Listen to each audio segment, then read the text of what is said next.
Hello, good morning, all of you SYD Com students. Hello, madam. Good morning, all of you. Okay, so shall we start? Shall we start? Yes, ma'am. Okay, which was the last point? Will you tell me, please? Yes, ma'am. Will you please tell me? Which was the last point?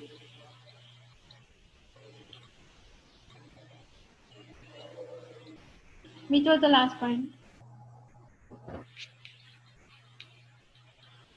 Okay, ये देखिए यहाँ से start किया था the violation rights of children. Okay, hello hello,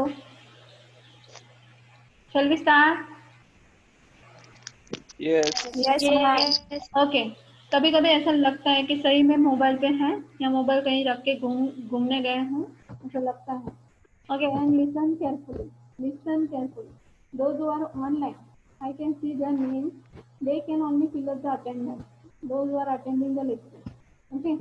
After finishing this lecture, I will send the Google Sheet, spreadsheet, and those who are present, at least they can they can fill the attendance. Huh? Okay, so let's start. According to R.L. Burgess, child abuse refers to any child who receives non-accidental physical or psychological injury as a result of acts and omission on the part of his parents or employers. Okay. तो child abuse किसको इसका मतलब क्या है? तो R L Burgess के हिसाब से चाइल्ड अब्यूज इसको बताया जाए कि किसी बच्चे के साथ कोई फिजिकल और साइकोलॉजिकल हादसा हो गया जिसका रिजल्ट या जिसका इम्पैक्ट हमें उसके बिहेवियर पे या उसके पेरेंट्स से उसका कोई साइकोलॉजिकल डिसऑर्डर हो गया, सॉरी, किसी बच्चे का उसके पेरेंट्स से या किसी रिलेटिव से या उसकी एम्प्लॉय से फिजिकल और साइकोलॉजिकल इंजरी हो गई तो उसको हम चाइल्ड अब्यूज बोलते हैं. तो चाइल्ड अब्यूज के कितने टाइप्स है you can see here. The child abuse can be classified into 3 types. Okay, that first point is physical abuse. It indicates the bruises, burns, fractures, laceration, abrasion, abdominal injuries and human bite marks. तो physical injury, physical abuse means rape करना या उसको मारपीट करना, तो उसकी वजह से क्या होता है? तो शरीर पे कुछ जख्म वगैरह, कभी फ्रैक्चर हो जाता है, कभी एब्डोमिनल इंजरीज हमें दिखाई देते हैं या किसी ह्यूमन बाइट मार्क्स हमको दिखाई देते हैं, तो उसको हम फिजिकल अब्यूज में उसको इंक्लूड किया गया है. Then next point is child sexual abuse. It is identified by the Juvenile Justice Act as the interaction between the child and adult. तो जो अब्यूज है, चाइल्ड अब्यूज, उसका जो दूसरा पॉइंट है तो वह है child sexual abuse. Juvenile justice act के हिसाब से जब interaction between child and adult, जो रिलेशन बनता है चाइल्ड और एडल्ट के बीच में, या सेक्सुअली जब एडल्ट पीपल उसको सेक्सुअली स्टिमुलेट करते हैं बच्चे को, तो उसकी वजह से उस पर चाइल्ड अब्यूज का दावा लग सकता है. In which child is being used for sexual stimulation of the another person. Sexual abuse can be classified through walking or sitting, tone, bloody underclothes, complaint of pain and venereal disease and pregnancy. तो ये जो हादसा उनके साथ होता है, बच्चों के साथ होता है, तो उसकी वजह से बच्चे में कौन कौन से हमको फीचर्स दिखाई देते हैं. तो ये यहाँ पे देखिए दिए गए हैं कि उसको चलने में कभी कभी दिक्कत होती है, बैठने में दिक्कत होती है, उसका जो टोन होता है अलग, उसका टोन थोड़ा सा अलग हो जाता है, क्योंकि उसकी जो इम्पैक्ट होती है उसके दिमाग पे होती है. पूरा दिन उसके बारे में सोचने के बाद उसका जो हम बोलते हैं बोलने का, खाने का, सॉरी, बोलने का, चलने का, उठने का, बैठने का जो तरीका होता है, थोड़ा सा हमको बिहेवियर थोड़ा सा अलग दिखाई देता है. कि कभी कभी ऐसा उसके सेक्सुअल उसको हारेस करने के बाद या सेक्सुअल उसको इस्तेमाल करने के बाद उस बच्चे में अंडर क्लोज, उसके अंडर क्लोज भी हमको ब्लड से फिलअप हुए दिखाई देते हैं, भरे हुए दिखाई देते हैं कि अगर उसको कोई उसको कोई पेन हो रहा है उस जगह पे, फिर हमको उसे दिखाई देता है कि वेनेरियल डिजीज, उसको हम गुप्तांग रोग ऐसे बोलते हैं। और कभी कभी जो लड़कियां होती है उसमें हमें प्रेगनेंसी भी दिखाई देती है। So do you understand this point all of you properly? Yes, ma'am. Okay आपको मेरी एक रिक्वेस्ट है, जब भी आप कुछ बच्चे हम लोग सभी जो वीडियो होते हैं हम यूट्यूब पर डालते हैं, तो यूट्यूब पे जब डालते टाइम आप कमेंट करेंगे तो आप ये ध्यान रखिए कि वो पब्लिकली कमेंट दिखाई देता है, आपको पब्लिकली कमेंट दिखाई देता है, तो कमेंट करते टाइम जरा ध्यान रखें कि आप क्या कमेंट कर रहे हैं। ओके मुझे सिर्फ यही बताना है। ये पॉइंट आपको समझ में आया? Physical abuse, child sexual abuse, ये पॉइंट समझ में आए? समझ में आए क्या? Yes ma'am. हाँ। ओके यहाँ पे देखिए next point,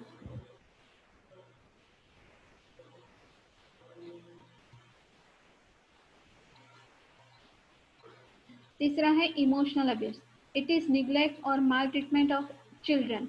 it may involve the disregard of the physical, emotional, moral और सोशल नीड्स ऑफ चिल्ड्रन। तो बच्चों की साइकोलॉजी को समझना बहुत जरूरी होता है। फॉर एग्जाम्पल कभी कभी हम बोलते बोलते ऐसे ही बोल जाते हैं कि कोई मुझे समझ नहीं सकता या कोई मुझे समझ में नहीं लेता। तो फॉर एग्जाम्पल जो बच्चे का डेवलपमेंट होता है तो 0 to 6 years में उसका जो कैचअप, हम बोलते हैं कैचअप पावर, वो ज़्यादा होता है। तो वो बच्चा जो सुनता है, जो सोचता है, जो देखता है, वही उसका जो दिमाग होता है उसका दिमाग में वो फिट हो जाता है। तो उसकी वजह से ये सब हादसा अगर उसके 6 साल की उम्र में उसके ज़्यादा से उसके उम्र थोड़ी सी ज़्यादा हो, उसके उम्र में ये सब हादसे उसके साथ हुए हो, तो उसकी इम्पैक्ट हमें लॉन्ग टाइम तक दिखाई देती है। तो यहाँ पे देखिए emotional abuse, mall treatment of the children means emotionally blackmailing करना बच्चों को। ओके कि कभी कभी बच्चों को हम इमोशनली ब्लैक नहीं करते। फॉर एग्जांपल मुझे मेरा इतना काम करेगा तो मैं तुझे ये दूंगी या मैं तुझे ये दूंगा, अगर तू अच्छे मार्क्स लाएगा तो मैं तुझे साइकिल ला के दूंगा, मैं तुझे वीडियो गेम ला के दूंगा, मैं तुझे ये ला के दूंगा। तो कभी कभी ऐसा जो कन्वर्सेशन होता है वो हमें दिखाई देता है या सुनाई देता है पेरेंट्स और बच्चों के साथ। तो इसकी वजह से क्या होता है कि बच्चा थोड़ा सा ग्रीडी हो उसके जो इमोशंस होते हैं तो वो चीज की तरफ वो आकर्षित होता है कि हाँ मैंने अगर अच्छे मार्क्स लाए तो भी तभी मुझे साइकिल मिल गई। अगर वो साइकिल नहीं भी दे सकते, पेरेंट्स सपोज किस रीजन की वजह से कि साइकिल नहीं दे सकते, तो उसके जो इमोशंस है वो कंट्रोल नहीं कर पाता। तो इसकी वजह से हमें इमोशनल अब्यूजमेंट ये बहुत ही इम्पोर्टेंट फैक्टर है हमारे लाइफ का। इमोशनल अब्यूजमेंट मीन्स इमोशनल, इतना इमोशनली हमें स्ट्रांग होना चाहिए कि किसी की एक्टिविटीज से हमारे इमोशंस पे कोई इफेक्ट होना नहीं चाहिए। तो अभी ये देखिए आपको यहाँ पे शायद चार्ट दिखाई देता होगा। तो क्राइम अगेंस्ट चिल्ड्रन, तो बच्चों के साथ कौन से गुनाह होते हैं तो ये दिखाई देता है। इनफेंटिसाइड मीन्स बच्चा गिरा देना। ओके दूसरा है मर्डर। यहाँ पे एक साइड में आपको टाइप्स ऑफ क्राइम्स दिया है और दूसरा है ये 2000 रिपोर्टेड केसेस 2016, जो 2016 का जो सेंसस डेटा है वो आपको दिया गया है कि उसमें कितना बच्चा में कितने बच्चों के साथ कौन से प्रकार के क्राइम हुए। ओके तीसरा है मर्डर, ओके सॉरी दूसरा है मर्डर, तीसरा है रेप, चौथा है किडनैपिंग एंड एबडक्शन, तो बच्चों को किडनैप करते हैं, सेक्सुअली हैरेस करते हैं या बच्चों को बेच देते हैं। देन फीमेल फोर्टिसाइड, जो अगर लड़की है तो उसको गिरा देना। Then next is abetment to suicide, तो एबेटमेंट ऑफ सुसाइड के कुछ बच्चे ऐसे होते हैं कि बच्चों को इतना इमोशनली बच्चे इतना इमोशनली स्ट्रांग नहीं होते हैं, बच्चे मासूम होते हैं, उनको कुछ समझ में नहीं आता। उस टाइम में उनको सही समझ दी जाए तो उसकी वजह से उनको ये सही क्या और गलत क्या है उनको पता चलता है। तो फॉर एग्जांपल कभी कभी हमें न्यूज़ में या हमारे समाज में ऐसे दिखाई देता है कि बाबा बच्चे 12-13 साल का बच्चा या 14 साल का बच्चा आत्महत्या कर रहा है, तो उसका रीज़न क्या था? तो उसका रीज़न नॉर्मली जब हम बात करते हैं तो उसका रीज़न नॉर्मली होता है कि इस वजह से उसने आत्महत्या की या कुछ दिन पहले। ओके आपको मैं एक एग्जांपल देना चाहूँगी। कुछ दिन पहले आवाज अटकती। हेलो हेलो, अभी आवाज आ रही है ठीक से? हेलो। हाँ हाँ हाँ मैडम, अभी हाँ, अभी कुछ दिन पहले न्यूज़ में मैंने पढ़ा था, या आई थिंक मैंने टीवी पे देखा था, 12 साल के बच्चे ने 8 साल के बच्चे का खून कर दिया। रीजन क्या था?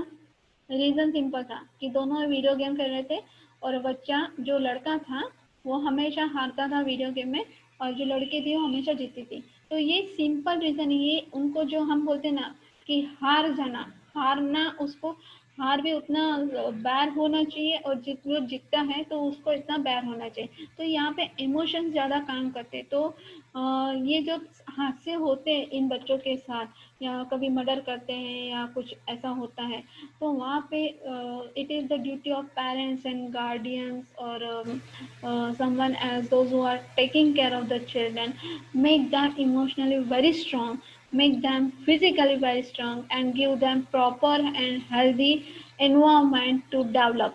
Okay, then procreations of minor girls, तो यहाँ पे भी वही पॉइंट आता है, buying of girls for prostitution and selling girls for prostitution. तो सिर्फ लड़कियों को प्रोस्टिट्यूशन मीन्स, यहाँ पे procuration of minor girls means minor girls के या माइनॉरिटीज की हम जब बात करते हैं तो इतना अच्छा हेल्दी एनवायरनमेंट उनके लिए नहीं होता है।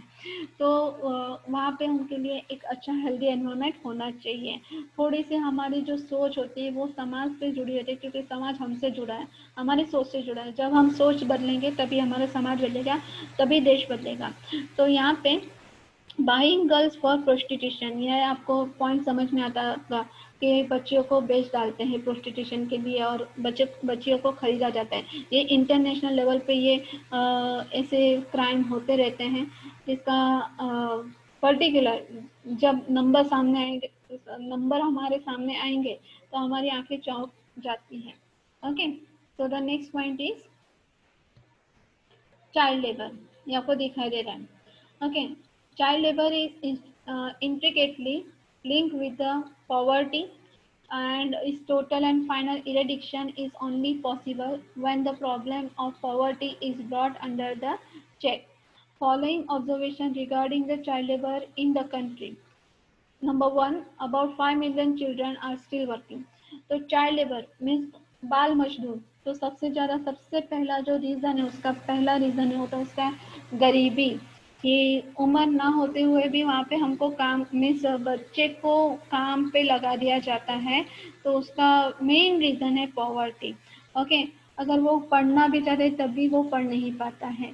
तो हमारे देश की या यहाँ पे आपको नंबर दिखाई दे रहे हैं कि 5 मिलियन जो बच्चे हैं, वो अभी भी काम कर रहे हैं। Children who are neither working nor attending school for time as many as child workers, ना ही वो स्कूल में जा रहे, ना ही स्कूल काम पे जा रहे, तो मीन्स कुछ दूसरे काम पे जा रहे, तो वो वहाँ पे बाल मजदूर की तरह काम कर रहे हैं। Okay, girls remain at home to look after their siblings, young siblings. तो जो लड़कियों की जब बात होती है, बच्चियों की, छोटी बच्चियों की बात होती है, तो उनको ना ही काम पे भेजा जाता है, ना ही स्कूल में भेजा जाता है, लेकिन उसके अलावा जो उसके छोटे छोटे भाई बहन हैं उसको घर पे ही रखा जाता है कि वो अपने भाई बहन की संभाल कर सकें। द गर्ल्स रिमेन, हाँ, the next point is child labor are concentrated in the Uttar Pradesh, Andhra Pradesh, Rajasthan and Maharashtra. सबसे ज्यादा हमें जो चाइल्ड लेबर की स्ट्रेंथ है या चाइल्ड लेबर हमें कहाँ पे दिखाई देता है, तो वो उत्तर प्रदेश, आंध्र प्रदेश, राजस्थान और महाराष्ट्र में दिखाई देता है। Do you understand all of you? Do you understand all of madam you? Maharashtra की स्पेलिंग टाइप करते टाइम थोड़ा सा हो जाता है, एक मिनट, एक मिनट।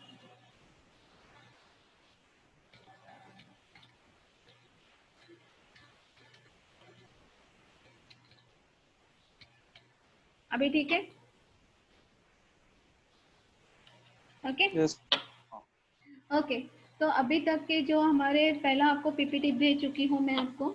अभी एक दूसरे पीपीटी में बहुत सारे क्वेश्चन हैं, पहले पीपीटी में 2 ही क्वेश्चन थे, तो ये दूसरे पीपीटी में जितने भी क्वेश्चन होंगे शायद आपने लिखे हैं, 2 क्वेश्चन लिखे हैं क्या?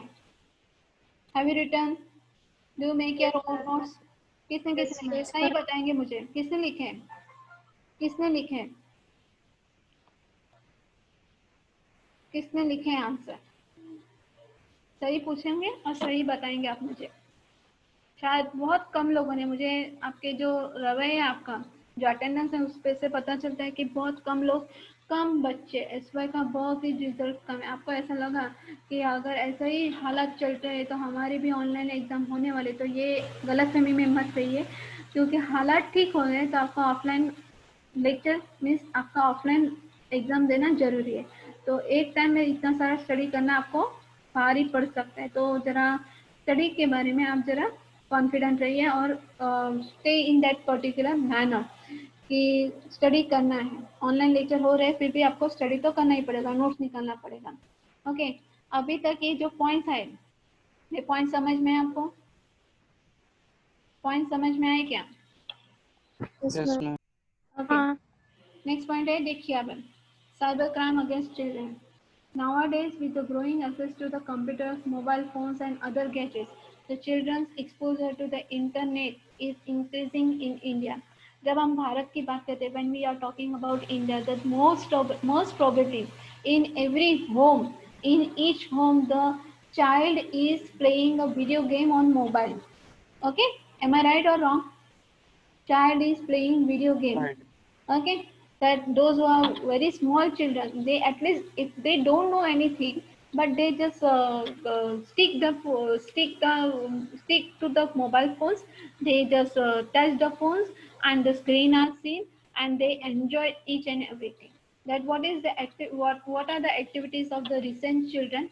Just see the movie, see the video, or see the television, and play the video game on mobile. So there is no too much or there is no much mental development or something physical development which other activities occurred in the past. Okay, so इसकी वजह से क्या होता है कि internet और mobile की वजह से क्या होता है, जितना ज़्यादा इंफॉर्मेशन उनके पास आता है, तो बच्चों की जो हम बोलते हैं दिमाग पे उनका क्या इम्पैक्ट दिखा देता है। तो ज़्यादा से ज़्यादा जब हम डाटा हमको डाटा मिलता है कि कितने बच्चे इस्तेमाल कर रहे हैं, तो कभी कभी ऐसा होता है कि हमारे जो याद रखने की जो हमारी क्षमता है, तो ज़्यादा से ज़्यादा मोबाइल इस्तेमाल करने से क्या होता है कि हमको याद नहीं रहता है, कि हमको फिर फिजिकली हमको प्रॉब्लम होता है कि आंखें खराब हो रही है, कि हमारी याददाश्त शक्ति कम हो रही है। ओके, बच्चों के बारे में बात कर रही हूँ मैं, छोटे छोटे बच्चों के बारे में बात कर रही हूँ कि आजकल छोटे के बच्चे हर एक घर में बच्चे सिर्फ मोबाइल से जुड़े हुए रहते हैं या कार्टून देखते हुए दिखाई देते हैं, तो जिसकी वजह से उनका जो ब्रेन डेवलपमेंट होना चाहिए, मैदानी खेल या फिजिकली और कुछ खेल उनके होने चाहिए, वो उनको समझ में नहीं आता है और उनको इंटरेस्ट भी नहीं है। तो इसकी वजह से जो न देखना है वो भी वो उनको दिखाई देता है।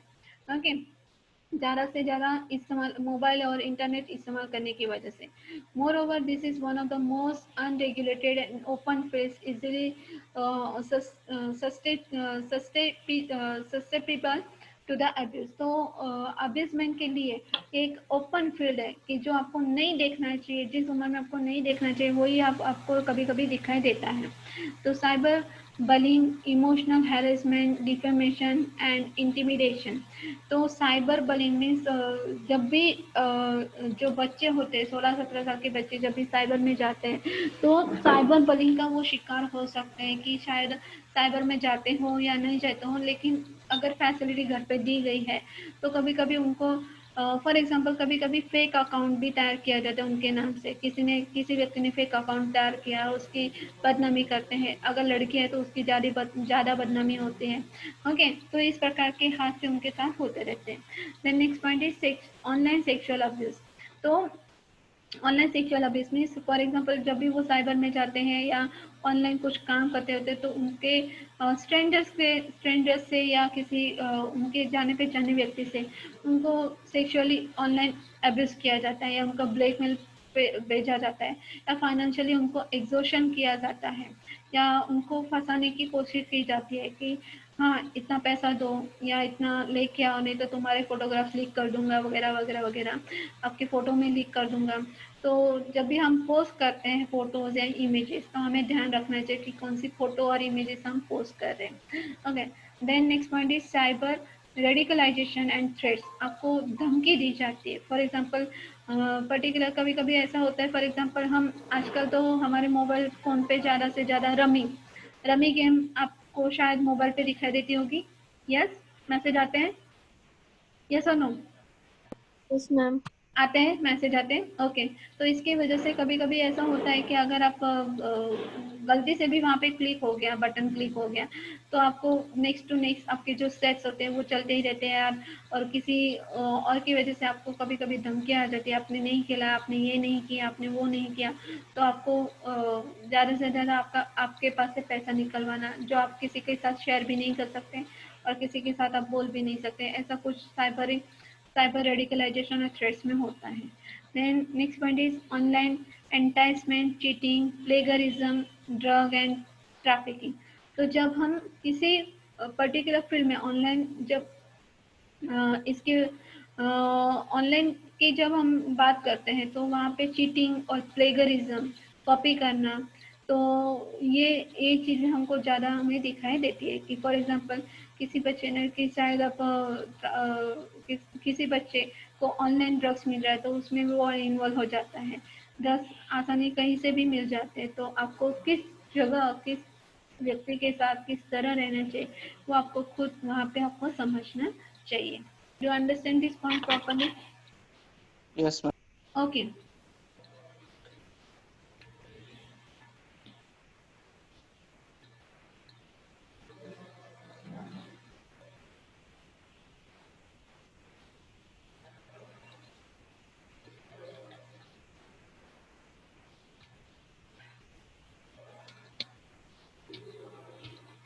अब ये पॉइंट देखिए, नेक्स्ट पॉइंट है हेल्थ एंड न्यूट्रिशन। तो 19.8 million children below the age 6 in India are undernourish. जब हम भारत की बात करते हैं तो 19.8% जो बच्चे हैं वो 6 साल की उम्र के कम जो बच्चे हैं वो हमें अंडर नरिश दिखाई देते हैं। अंडर नरिश मीन्स मतलब उसका मतलब होता है कि कमज़ोर दिखाई देते हैं। Only 9.6% of children between 6 to 23 months in the country are अभी तो जब हम 0 to 6 years की बात करते हैं, 0 to 23 months मीन्स शायद 1.5 साल तक बच्चे का जब हम बात करते हैं, तो उसमें ज़्यादातर हमको यही बच्चे हमको ये यहाँ पे आपको पॉइंट दिया गया है 9.6%। तो ये बच्चे हमको थोड़े से हेल्दी दिखाई देते हैं। Then next point is 21% of children in the country suffer from wasting। तो 21% चिल्ड्रन हमको वेस्टिंग से सफरिंग करते हुए दिखाई देते हैं। Then take 36 point of children under 5 years age are underweight in the India. जैसे मैंने अभी बोला कि हमारा जो भारत देश है, हमारी इंडिया है, तो it is also developing, not developing country. तो इसकी वजह से हमारे यहाँ पे 36% जो चिल्ड्रन है, 5 साल के जो बच्चे होते, 5 साल के बच्चे, मैंने अभी जो पहला पॉइंट बोला था, 6 years, under the age of 6 years children are underweight and undernourish. The next point is 58% of children between the 6 months to 5 years were found to be anemic in the country. Okay, so and 21% of births were home births in the country। जो deliveries होती है तो home deliveries होती है, जिसकी वजह से जो ट्रीटमेंट हॉस्पिटल में मिलनी चाहिए प्रेग्नेंट वुमन को, उतनी इतनी फैसिलिटी घर पे यहाँ पे नहीं मिलती। तो कुछ यस, आसमा कुछ पूछना चाहते हैं? मैडम वापस से थोड़ा समझाओ ना। कौन सा वाला पॉइंट, कौन सा वाला पॉइंट, कौन सा पॉइंट समझ में नहीं आ रहा आपको? मैडम सब वापस समझाओ स्टार्टिंग से, ये वाला पॉइंट पूरा। हेल्थ एंड न्यूट्रिशन वाला। हाँ ओके, अभी देखिए यहाँ पे पॉइंट कैसे दिया गया है, जैसे हम when we compare ourselves with the others, what we see in ourselves, what we see, जब हम हमारी कंपैरिजन दूसरों के साथ करते हैं तो हमें हमें हमें अपने खुद में क्या दिखाई देता है? ज़्यादा से ज़्यादा कमजोरी, कमजोरी दिखाई देती है।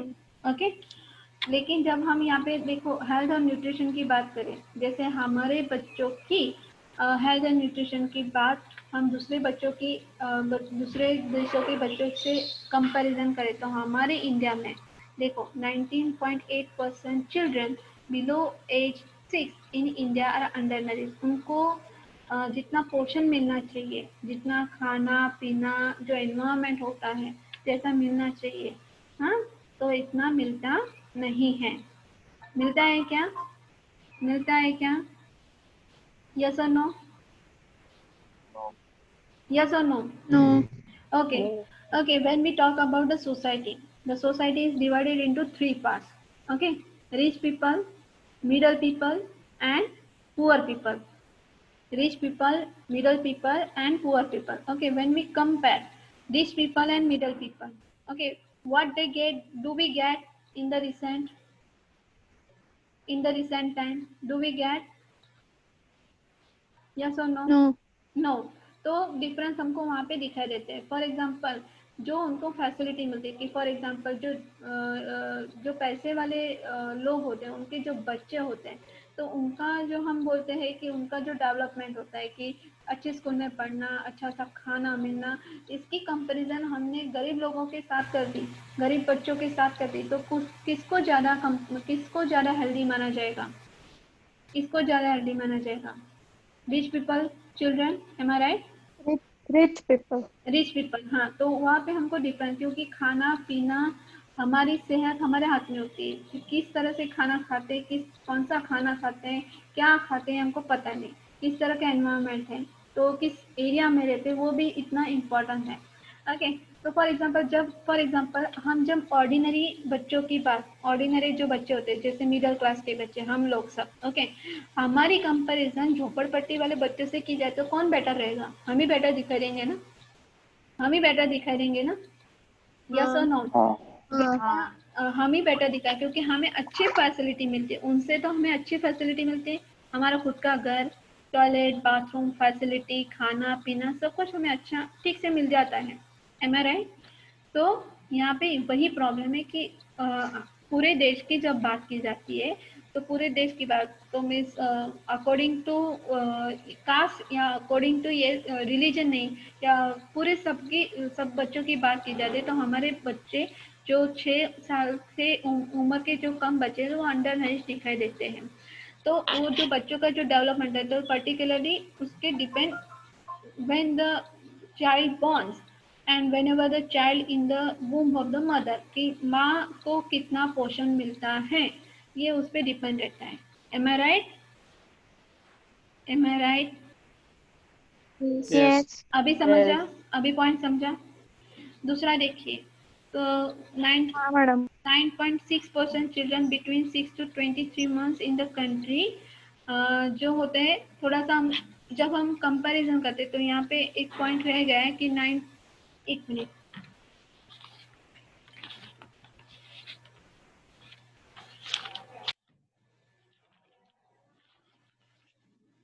तो ये जो 9 to 6 चिल्ड्रन है, तो जो 6 मंथ से लेके 1.5 साल के जो बच्चे हैं, तो उसमें भी हमको थोड़ा सा ज़्यादा इम्प्रूवमेंट हमको नहीं दिखा देता। फॉर एग्जांपल जितना एज होता है, जितना ये होना चाहिए, तो उतना ही आपका वेट आपका होना चाहिए। ओके, एज के हिसाब के आपका वेट और आपका हाइट होना चाहिए। 21% children in the country suffer from wasting.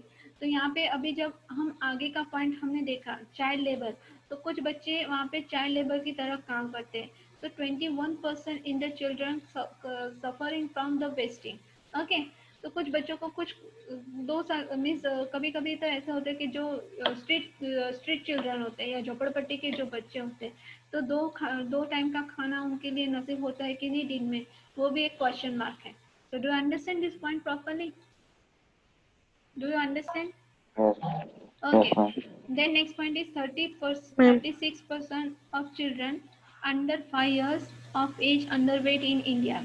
तो वही पॉइंट यहाँ पे फिर से रिपीट होता है, जो पहला पॉइंट है वही पॉइंट यहाँ पे अंडरवेट है और अंडर नरिश है।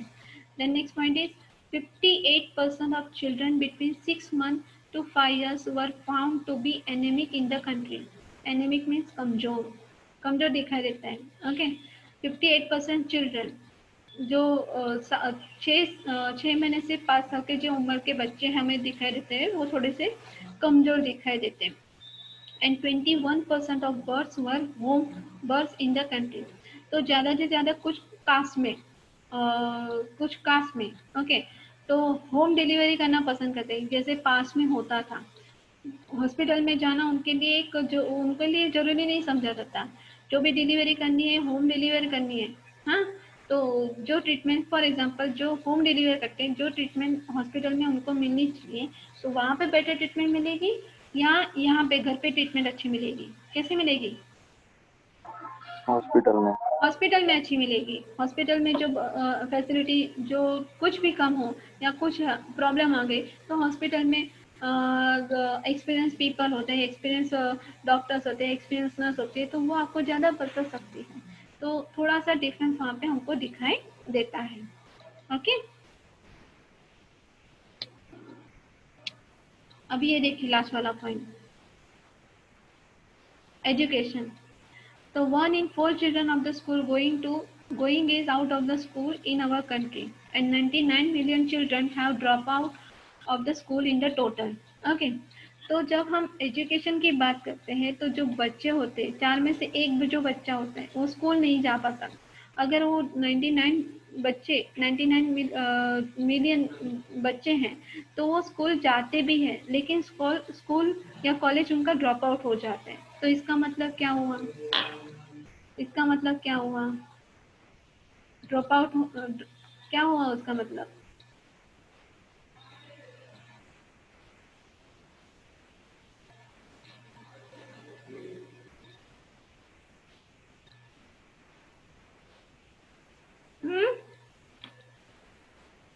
कितना टाइम होने वाला है ये चैट में लिखने की क्या जरूरत है? ओके, अभी ये सुनिए कि 4 में से 1 बच्चा, आप सुन रहे हैं? Do you listen it? Do you listen और नॉट? यस। यस। 4 में से 1 बच्चा स्कूल नहीं जा पाता है। ओके, फॉर एग्जाम्पल अभी आप स्कूल नहीं आते, कॉलेज नहीं आते, फॉर एग्जाम्पल आपके घर की बात करें, हमारे घर की बात करें, तो ओके, सभी बच्चे एक साथ जैसे पढ़ते हैं वैसे पढ़ते हैं। फुल फैसिलिटी दिया जाता है ना आपको? आपको फुल फैसिलिटी दिया जाता है कि नहीं? आपके पास मोबाइल है, आपकी फीस टाइम टू टाइम भरी जाती है, हाँ, आपको बुक्स मिल जाता है, आपका स्कूल बैग मिल जाता है, आपकी यूनिफॉर्म हो जाती है, आपकी और भी ज़्यादा फैसिलिटी, अगर आप व्हीकल यूज़ करते हैं तो वो भी आपको प्रोवाइड किया जाता है। फिर भी जितना पढ़ना चाहिए हम पढ़ते हैं क्या? पढ़ना चाहिए सही मायने में इतना पढ़ते हैं क्या? यस और नो?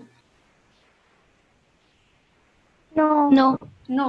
ओके, कभी अभी का जो एग्जांपल मैं बता दूं कि अभी आप मोबाइल लेके बैठे, ओके, सुना नहीं सुना यहाँ पे कौन देख रहा है? आपको खुद को पता है कि हाँ मैं कितना अटेंड कर रही हूँ लेक्चर, मैं कितना अटेंड नहीं कर रही हूँ, कि कितना हो रहा है, कि मेरा कैपेसिटी कितना है। मेरा कैपेसिटी, कुछ बच्चे तो ऐसे भी होते हैं हाँ कैपेसिटी है फिर भी नहीं पढ़ रहे, कैपेसिटी फिर भी नहीं पढ़े, तो उसका प्रॉब्लम कहाँ पे दिखाई देता है? फॉर एग्जांपल देखिए आप कि अगर आप पढ़ेंगे नहीं तो आप आगे नहीं बढ़ सकते, लिखेंगे नहीं तो आप आगे नहीं बढ़ सकते। फॉर एग्जांपल कभी कभी जब जब उम्र बढ़ती जाती है, हाँ, कभी जो पढ़ने का टाइम है तो अभी पढ़ लेना चाहिए। तो जब हम अपने उम्र के साथ जब दूसरों के साथ हम कंपैरिजन करते हैं कि हाँ उस टाइम मैंने पढ़ा होता तो आज मेरे पास भी गाड़ी होता या मेरे पास भी बंगला होता, उस टाइम आपको रिग्रेट होता है कि जो पढ़ना चाहिए था, जो पढ़ने का टाइम था, तो वो तब मैंने नहीं पढ़ा, drop out of the school. हाँ, फॉर एग्जाम्पल आपके पढ़ाई में मन नहीं लग रहा है, लेकिन आप कुछ दूसरी एक्टिविटीज है कि जो आपके फॉर एग्जाम्पल आर्ट्स है कि जैसे आप गाना सीख रहे हैं या डांस कर रहे हैं, किसी और एक्टिविटी में आगे बढ़ रहे हैं, तो ये क्या दिखा है? एजुकेशन लेवल आपका क्या दिखाई देता है? क्या दिखाई देता है? वो एक्टिविटीज है, मैं उसके बारे में बात नहीं कर रही, लेकिन जब हम एजुकेशन की बात कर रही हूँ, अगर आप स्कूल में से ड्रॉप आउट हो जाते, कॉलेज में से ड्रॉप आउट हो जाते, आपका पूरा करियर खराब हो जाए, तो वहाँ पे आपका एजुकेशन लेवल का जो एजुकेशन लेवल होगा वो कैसा होगा? आपका कैसा होगा? एजुकेशन जो लेवल होगा वो कैसे होगा? कम दिखाई देगा ना? यस और नो? हेलो, एजुकेशन लेवल आपका कैसे दिखाई देगा? कम दिखाई देगा ना? तो वही बात यहाँ पे दिखाई देती है। Then out of every 100 children only 32 children finish their school education। ये पूरा पॉइंट एकदम सही बताया है कि 100 चिल्ड्रन हैं तो 100 में से ओनली 32 चिल्ड्रन जितना पढ़ना है उतना पढ़ पाते हैं, नहीं तो पूरा नहीं पढ़ पाते। फॉर एग्जाम्पल कुछ बच्चे 10वीं तक ही पढ़ते हैं, कुछ बच्चे 12वीं तक ही पढ़ते हैं, या कुछ बच्चों ने सिर्फ कॉलेज किया है, डिग्री लिया है, उसके आगे मास्टर वगैरह नहीं किया है, वो पढ़ नहीं सकते। लेकिन जो पूरा पढ़ सकते हैं, आगे पढ़ना है, हाँ, मास्टर डिग्री लिया है, मास्टर करना है और कोर्सेज किया है, तो जो पूरा एजुकेशन होना चाहिए तो कुछ ओनली 32% चिल्ड्रन ही वो फिनिश कर पाते हैं। Then next point is according to the district information system for education, only 2% of schools offer complete education from class 1 to 12। ये सही बात है। According to district information system means district में तालुका के हिसाब से अगर हम एजुकेशन सिस्टम की बात करें तो कुछ ही स्कूलों में कुछ ही स्कूल है, ओनली 2% स्कूल हैं जो फर्स्ट से लेके 12वीं तक आपका एजुकेशन कंप्लीट करवाते हैं। फॉर एग्जांपल कभी कभी हमें दिखाई देता है कि स्कूल में, फॉर एग्जांपल आप नर्सरी में जाते हो तो वो स्कूल अलग रहते हैं, फिर चौथी तक ही स्कूल रहता है, फोर्थ स्टैंडर्ड तक का ही स्कूल है, लेकिन फोर्थ स्टैंडर्ड के बाद 5वीं से 10वीं का स्कूल आपको अलग, कभी कभी ऐसा होता है कि 5वीं से 10 का स्कूल आपको अलग जाना पड़ता है और अलग अलग स्कूल में जाना पड़ता है, फिर 11वीं से 12वीं में अलग जाना पड़ता है। लेकिन कुछ स्कूल ऐसे होते हैं कि नर्सरी से लेके 12th स्टैंडर्ड तक फिर वहाँ आपको फैसिलिटी है। हाँ, एक बार उसी एजुकेशन आप सोसाइटी में घुस गए, अगर उसमें ही आपने एडमिशन लिया है तो 12वीं तक आपको कोई चिंता करने की जरूरत नहीं है। Do you understand this point properly? Yes ma'am. ये क्वेश्चन यहाँ पे खत्म होता है। Do you have any problem? Do you have any problem? देखिए स्क्रॉल करके अपने मोबाइल पे पूरा का पूरा क्वेश्चन देखें कि अगर किसी को प्रॉब्लम है तो मैं एक्सप्लेन करूंगी, otherwise we will continue in the next lecture. ठीक है? यस। ठीक है, okay, we shall continue. Madam next lecture किती वाजता घेणार आहात? तुमचा नेक्स्ट लेक्चरचा टायमिंग काय आहे? माझा टायमिंग काय आहे? किती आहे टायमिंग? काय आहे रेग्युलर टायमिंग? काय आहे? 12:30 ना? 12:30 ते 1:15 पर्यंत, हो की नाही? हाँ हाँ, तर मग कसं असणार आहे, जर उद्या सपोज लेक्चर काय मागे पुढे असेल, तुम्ही मागे पुढे असेल तर मग तसं घेणार अकॉर्डिंग टू सिच्युएशन। ठीक आहे, okay, we shall stop here.